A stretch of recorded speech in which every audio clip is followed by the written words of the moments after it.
ఉద్యమంలో మీకు ఒక ప్రస్థానం ఉంది.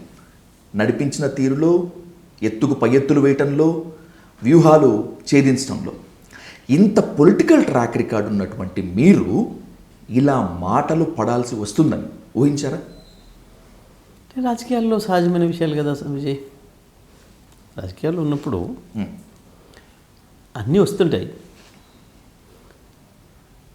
సహజంగానే కొన్ని సందర్భాల్లో లోపల నుంచి వస్తాయి, బయట నుంచి కూడా వస్తుంటాయి. బయట నుంచి ఎప్పుడు వస్తాయి, కొన్ని సందర్భాల్లో లోపల నుంచి కూడా వస్తాయి. అయితే మీరు అంటున్నట్టు అది కొంతమందికి ఆశ్చర్యంగా అనిపించవచ్చు, బట్ నాలాంటి వాడికి పెద్ద ఆశ్చర్యం అనిపించదు. అదేదో జరగకూడని జరిగింది అని కూడా అనిపించదు. ఒక్కటి వాస్తవం ఏంటంటే జరగకపోతే బాగుండని మాత్రం అనుకుంటాం. ఇట్లా జరగకపోతే బాగుండని మాత్రం అనుకుంటాం. అది వాస్తవం. ఆంధ్రజ్యోతి అధినేత రాధాకృష్ణ మిమ్మల్ని మరుగుజ్జు అంటాడు. సీఎం రేవంత్ రెడ్డి అదే మాట అంటారు. దీనికన్నా విషాద పరిణామం ఏంటి అంటే కేసీఆర్ కూతురు కవిత లిల్లీపుట్ అంటూ ఎద్దేవా చేస్తుంది. ఏంటి అది? ఇన్ని మాటలు విజయ్, నాకు పెద్దగా ఆ విషయాలు మాట్లాడడం ఆసక్తి లేదు. కేసీఆర్ అడ్డుకట్ట వేశారా మాట్లాడొద్దని? నాకు ఆసక్తి లేదు. లైట్ తీసుకున్నారు అనుకోవచ్చా కవితని? నేను ఒకటే మాట చెప్పినాను. నన్ను మీలాగే మిత్రులు అడిగినప్పుడు, సార్ మీరు కేసీఆర్ని కలుస్తున్నారు కదా చాలా సందర్భాల్లో, చర్చ చేస్తున్నారా వాళ్ళు అడిగిన ప్రశ్న.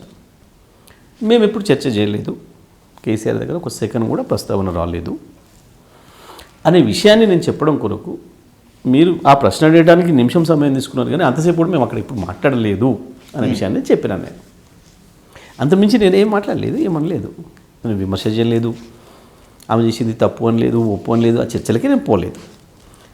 వాళ్ళు అడిగిన ప్రశ్నకు మాత్రమే నేను చర్చ చేయలేదు అనే విషయాన్ని చెప్పిన గంతే. దాంట్లో సార్ ఎందుకు మరి తొందరపడిందో, తను ఏం జరిగిందో ఆమెకి తెలియాలి.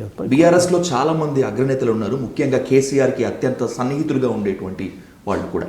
వాళ్ళందరినీ వదిలేసి కేవలం మిమ్మల్ని మాత్రమే కవిత టార్గెట్ చేసింది అంటే పొగ ఎక్కడి నుంచి వచ్చింది? అంటే నేనేమంటున్నానంటే, మీరు ఎన్నిసార్లు అడిగినా నాకు ఆ విషయాన్ని మాట్లాడడం ఆసక్తి లేదు అని చెప్తున్నాను, మాట్లాడాను.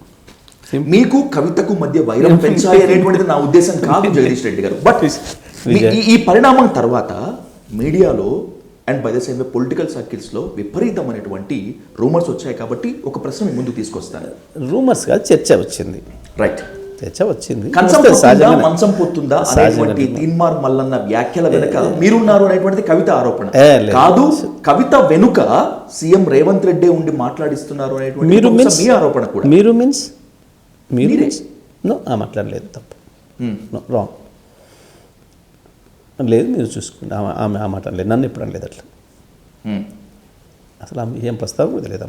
ఓకే, ఎవరు మల్లన్నకు సంబంధించిన విషయం నా పట్ల ఎప్పుడు కూడా అనమాట ఏ విషయాల పట్ల మాట్లాడలేదు. ఆమె ఎందుకో తనను ఏదో నేను పట్టించుకోవట్లేరు అని చెప్పినానన్న భావనతో ఏదో తొందరపడి మాట్లాడినట్టుంది, కానీ అంతకుమించి వేరేం లేవు మా మధ్యలో.